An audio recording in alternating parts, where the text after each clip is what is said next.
to analyze and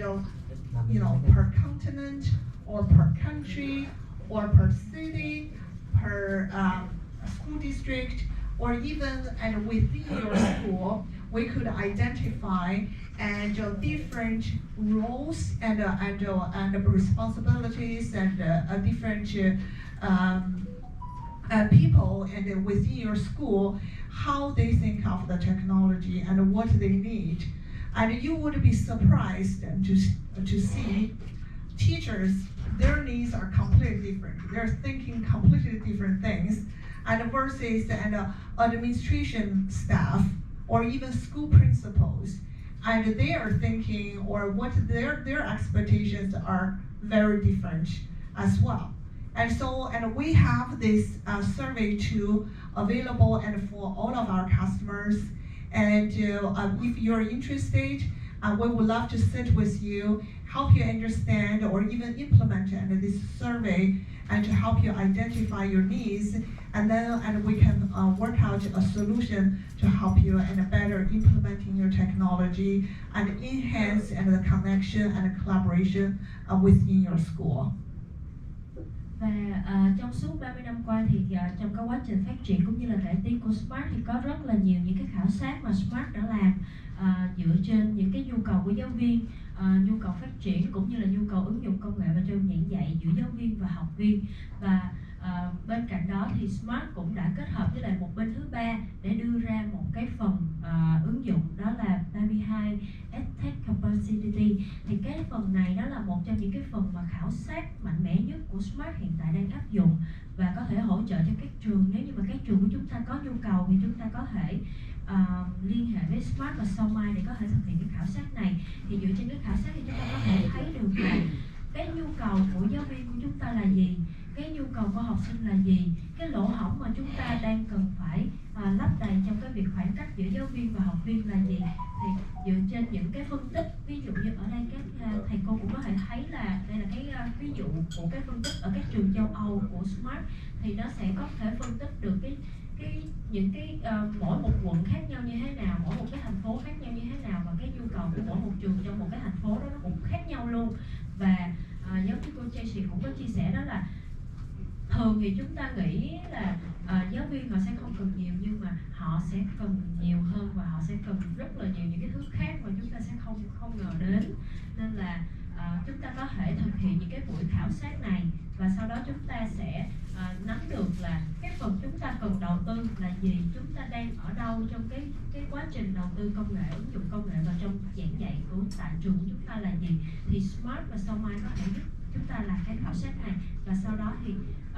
giúp chúng ta có thể tìm ra được những cái thiết bị, những cái công nghệ, những cái phần mà chúng ta cần phải lắp vào để mà hỗ trợ cho chúng ta nhiều hơn trong cái việc phát triển giáo viên của chúng ta cũng như là truyền cảm hứng cho giáo viên và học viên. Yeah, before I end my part of the presentation, I should clarify. And first of all, the survey tool is available for everybody who's interested, and it is free. And there is no charge, no cost to anybody to utilize this tool. And secondly, and I should clarify that, and among all the 32 capabilities, and we actually categorize them into 5 components: strategic technology planning, integration of the technology, professional development, and later on, and Kimberly and will talk even more about what we have done and to help you elevate your professional development, and technology infrastructure management, and the last one, because of COVID, and after all those for some countries 2 years, and for a lot of countries are actually almost 3 years, and with students and teachers cannot fully go into school, so we create and we categorize and the 5th component, which is blended and hybrid learning. Và trước khi kết thúc cái phần trình bày của mình thì cô Tracy cũng muốn nhấn mạnh lại đó là cái phần khảo sát này nó dành cho tất cả các trường, nó hoàn toàn là miễn phí và nó sẽ được hỗ trợ bởi Sao Mai và Smart. Nên là nếu như mà chúng ta cần thì chúng ta có thể liên hệ với Sao Mai và Smart thì chúng ta sẽ được hỗ trợ cái phần này. Và trong cái phần khảo sát thì nó sẽ có 5 cái đầu mục như thế này để chúng ta có thể follow theo và chúng ta có thể nắm được là Khi mà phân tích xong thì chúng ta sẽ biết được là chúng ta cần đầu tư vô cái phần nào trước và cần trang bị những cái phần nào để chúng ta có thể theo dõi được cái phần phân tích cũng như là cái lộ trình trang bị sản phẩm của chúng ta nó tốt hơn. Yeah, so here, and I'm going to invite Kimberly back here. So, and in the next half an hour, and she is going to introduce smart Lumio software, which and really designed for connecting devices and connecting teachers, connecting students. And also, and Kimberly will spend some time and talking about what her team has been doing, how her team can support you, and all of your teachers and your community to better utilizing our technology. Dạ, và cô Kimberly sẽ quay trở lại với chúng ta để giới thiệu thêm với mọi người về cái phần mềm Lumio, một trong những cái hệ sinh thái rất là nổi tiếng của Smart để khuyến khích và cũng như là giúp cho chúng ta có thể hiểu rõ hơn là về những cái phần mà giáo viên có thể cần ở trong cái quá trình mà giảng dạy cũng như là đưa lên những cái cách thức giảng dạy mới trên cái màn hình tương tác của chúng ta. So what we've been talking about today, Tracy has done a great job explaining that we really are a whole solution that we offer when we look at what this technology looks like in the classroom. And you've seen us up here utilizing these great boards that we're interacting with. And there's all kinds of amazing tools built into them. But what I'm going to talk to you a little bit about today is something that we have called Lumio. And what Lumio does is it brings this amazing interactivity, but it brings it to all those student devices. So one thing that we know is that our schools are investing more and more in Chromebooks and iPads